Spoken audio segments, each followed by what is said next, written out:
معیشت جو ہے وہ سٹیبل نہیں ہو رہی ہے، ڈالر جو ہے وہ کم نہیں ہو رہا ہے، تو کیا لگتا ہے آپ کو معیشت ایسے ہی چلتی رہے گی؟ کبھی وہ آئی سی یو میں چلی جائے گی، کبھی وہ وارڈ میں چلی جائے گی، کب سٹیبل ہوگی؟ جی میں نے جیسے آپ کو بتایا تھا کہ ہم پاکستانی معیشت کو مسلسل ڈیفالٹ اور نو ڈیفالٹ پر دیکھ رہے ہیں۔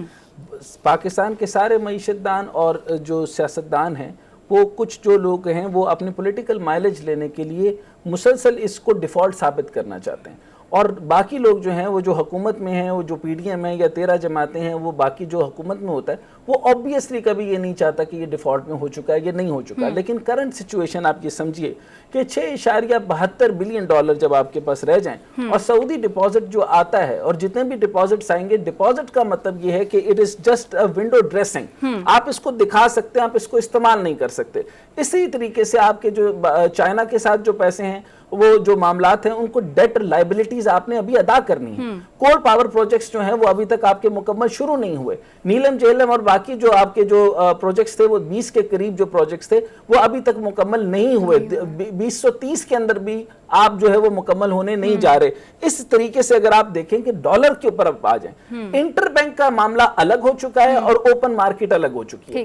اوپن مارکیٹ کا جس کا دل چاہتا ہے وہ اپنے مارکیٹ لگا رہا ہے، اور جتنا ڈالر وہ بیچنا چاہ رہا ہے وہ اس کے اوپر ڈالر بن رہا ہے۔ تو کسی قسم کا بھی ارینجمنٹ ایسے نہیں ہوا کہ ہم جو سمجھتے تھے کہ ڈار صاحب تشریف لائیں گے تو اس کے اندر کوئی فکسیشن آ جائے گی یا کوئی معاملات آئیں گے۔ میں اس کو ہمیشہ یہ کہتا تھا کہ آرٹیفیشلی اس کو مینج کیا جائے گا۔ آرٹیفیشلی آپ یہ سمجھ لیں جیسے ونڈو ڈریسنگ کہا، تو آپ اس کو دکھا سکتے ہیں، ڈپازٹس لا سکتے ہیں، اپنے برادر ممالک سے کہہ سکتے ہیں، کسی کو قطر کو کہہ دیں گے، کسی اور ممالک کو کہہ دیں گے کہ اتنا پیسہ بھیج دو۔ آپ یہ خبریں سنتی رہیں گے کہ 4.2 بلین مل گیا، فلاں مل گیا، لیکن ایشین ڈیولپمنٹ یا ایشین انفراسٹرکچر بینک کی طرف سے آپ کو جو ریسنٹ ٹائم کے اندر جو فورن ایڈ ملی ہے، یعنی فائنینشل ایڈ ملی ہے، اس کا قرضہ بتائیے کتنا ہے؟ اس کا قرضہ ہے 4 سے 9۔ اس کا مطلب یہ ہوا کہ بیس پوائنٹ جو سٹارٹ کا تھا وہ 67.7% کے اوپر آ گیا۔ تو اب ٹوٹل اگر آپ میں بتاؤں تو 3.8 پہ تو بہت ہی انیشیل ریٹ پہ پڑ گیا آپ کو قرضہ۔ اب ٹوٹل اچھا 4 سے 9 کا بریکٹ جب لیتے ہیں تو آپ کہتے ہیں کہ اسحاق ڈار صاحب دکھاتے کیسے؟ وہ ایسے دکھاتے 4 سے 9 کا مطلب 9 ہی ہوگا۔ اب 9 یعنی ہائیسٹ انٹرسٹ ریٹ کے اوپر آپ پوری دنیا سے قرض لیتے جائیں گے، تو آپ کے پاس اپنے پچھلے ریزروز میں بھی دیکھیں تو آپ کے پاس سارے کے سارے فائنینشل ایڈز پڑی ہیں۔ فائنینشل ایڈز کے مطلب آپ کی ساری امدادی رقوم پڑی ہیں، اور اس امدادی رقوم کے بعد آپ کیا کریں گے؟ اچھا 32 ارب روپے آپ کو ٹوٹل 32 سے 34 ارب روپے آپ کو ملک چلانے کے لیے چاہیے۔ ٹھیک ہو گیا؟ اچھا P S D A fund آپ نے پورے پروونس کو دے دیے۔ این ایف سی ایوارڈ کے بعد جو ہے وہ آپ کا فیڈرل کہتا ہے کہ ہم نے این ایف سی ایوارڈ دے دیے، اب ہمارا لینا دینا نہیں ہے، ہم نے سارے کا سارا بانٹ دیا ہے۔ اچھا سارے صوبوں کو بانٹ دیا، گلگت بلتستان ابھی بھی فیڈریشن میں نہیں، آزاد کشمیر ابھی فیڈریشن میں نہیں ہے۔ ادھر سردار تنویر الیاس کا میٹر شروع ہو جاتا ہے۔ سردار تنویر الیاس نے کہا کہ کشمیر کا کیا بنے گا، تو کشمیر کا بنتے بنتے ان کے ساتھ وہ بنی کہ ان کا سنٹورس بند ہو گیا۔ تو پوائنٹ یہ ہے کہ اس ٹائم پر یہ فوری طور پہ مجھے نہیں لگتا تھا کہ وزیر اعظم صاحب جو ہے وہ اس طرح کی بات کریں گے، اور ریاکٹیولی فوری طور پہ سنٹورس کو بند کر کے اس طرح کا ریاکشن آئے گا۔ بہرحال یہ سیاست کے اندر جو معیشت مکس ہو رہی ہے اور معیشت کے ساتھ سیاست مکس ہو رہی ہے، تو یہ ریونج ہے۔ تو آپ کے پچھلے سارے پروجیکٹس جو تھے وہ اچھے جا رہے ہیں، جو اچھا پروجیکٹ ہے وہ آگے چل کیوں نہیں رہا؟ نیفٹا ٹیفٹا یہ جتنی بھی ہے آپ کے جو Pakistan industrial technical assistance centre اور نیشنل پروڈکٹیوٹی آرگنائزیشن، اس کے بعد آپ کے اسٹیل مل، آپ اسٹیٹ اون ساری انٹرپرائز کو بنا لیں، 300 ارب روپے سے زیادہ، 3000 ارب روپے سے زیادہ آپ کے پاس حجم ہے، اور 1000 ارب روپے سیدھا سیدھا ڈسکوز کو دینا ہے۔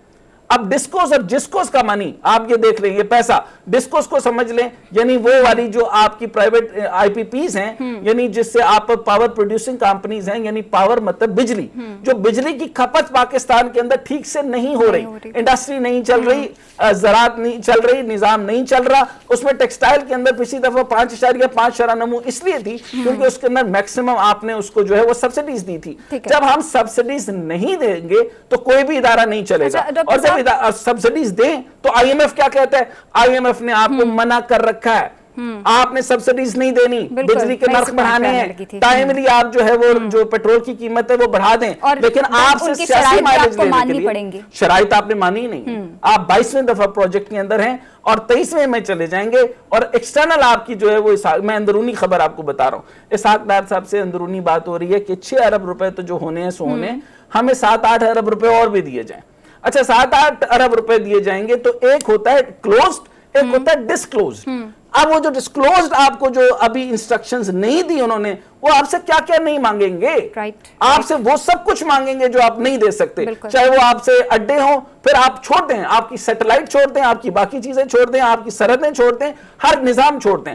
آپ یہ دیکھیں کہ مکمنداس میں اگر آپ جو انڈسٹریل یونٹس ہو گئے, یا اگر آپ نے جو ڈیمز کی بات کرتے ہیں, ایک گلگت بلتستان میں جو ڈیم لگا ہے داسو ڈیم, اب داسو ڈیم جو ہے وہ گریڈ کس طریقے سے اس کا گریڈ ہی نہیں لگا.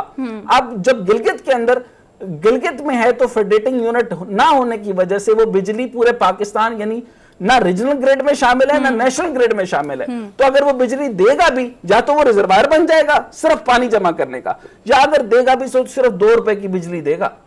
تو 11 روپے کی اگر نیشنل گریڈ کو دیتا تو تب بات بنتی, لیکن آپ کے پاس تو بات بن ہی نہیں سکتی. نہ آپ نے اس کو ریجنل گریڈ میں شامل کیا نہ نیشنل گریڈ میں شامل کیا. کوئلہ 732 ٹریلین ٹن کوئلہ آپ کے پاس اویلیبل ہے. آپ مجھے بتائیے آپ نے کوئلے کا کیا کیا؟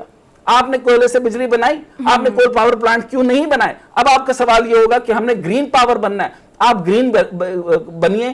کاپ 27 کے اندر پرائم منسٹر گئے, بہت اچھی بات ہے, لیکن پوائنٹ یہ ہے کہ ہمیں 32 ارب روپے کا تو سیلابی نقصان ہے. اس میں سب سے زیادہ ضروری تھا کہ ہم نے رول اوورز لینے ہیں, ہمیں رول اوورز چاہیے, ہمیں جو رول اوورز جو ہیں وہ ڈسکنٹینیو نہیں کرنے. ہمیں یعنی آپ کو رول اوور سمجھا دوں کہ قرضہ لمبا کر دیجئے, یعنی آپ نے اس سال دینا ہے تو اگلے 3 سال بعد دیں گے, ہمیں ذرا سنبھل لینے دیجئے. لیکن کبھی ایسا ہوتا ہے کہ کبھی غریب آدمی جو مصیبت میں پھنسا ہو, اس نے آج تک کبھی قرضہ دیا ہو, مہاجر ہمیشہ جو ہے وہ اس کی جو گھر کے اندر سے جو ہے نا وہ فلاں کو کہتا ہے کہ آپ کا گھر گروی رکھ لیں گے, آپ کی چیزیں لے جائیں گے. یہ گروی چیزیں لے کے ہی جاتا ہے مہاجر, آج تک کسی نے ادھار نہیں دیا. تو میں بھی ٹرائنگ ٹو بی آپٹمسٹک, میں آپ کو یہ بتا رہا ہوں کہ اگر آپ نے فوری طور پہ پروجیکٹس نہیں چلائے, اسمال اینڈ میڈیم انٹرپرائز یعنی چھوٹے کاروبار نہ چلائے, چمڑے کی صنعتیں نہ بنائیں. آپ نے 800 ملین ڈالر کا کام کر رہے تھے ایس ایم منیر صاحب کراچی کے اندر, آپ نے چمڑے کے بڑے صنعتکار کو بند کروا دیا. جو چھوٹی صنعتیں, آپ کو پتہ ہے چمڑے کی کتنی ہیں, 82 سے زیادہ چمڑے کی صنعتیں صرف لاہور کے اندر ہیں جو آپ نے بند کرا دی. اچھا گندے ترین پانی, آپ کا لیدر ریپروڈیوس نہیں ہو رہا, آپ کی کھالیں ٹھیک سے نہیں بن رہی, تو آپ کون سی معیشت مجھ سے پوچھیں گے؟ آئی ایم ایف کا آپ کا جو ہے وہ نومبر کے آخر کے اندر پروگرام آپ کا طے تھا, وہ آپ سے ابھی بات تک ہو نہیں رہی. لیکن جب بات ہوگی تو پہلے میں نے آپ کو بتایا کہ اندرونی طور پہ وہ آپ سے وہ باتیں طے کریں گے جو آپ کو طے نہیں کرنی چاہیے, اور آپ جو آپ نہیں مان سکتے اب آپ کو ماننی پڑیں گی. وجہ یہ ہے کہ آئی ایم ایف کے پروگرام اس انفیکشن ڈیزیز کے اینٹی بائیوٹک کی طرح ہے کہ جب تک آپ اس کو 7 دن صحیح نہیں سے گزاریں گے تو آپ کا ڈیزیز اور زیادہ ہو جائے گا. تو آپ کو فوری طور پہ ان چیزوں کا مکمل علاج کرنا چاہیے. اور ایک اور بات بتا دوں,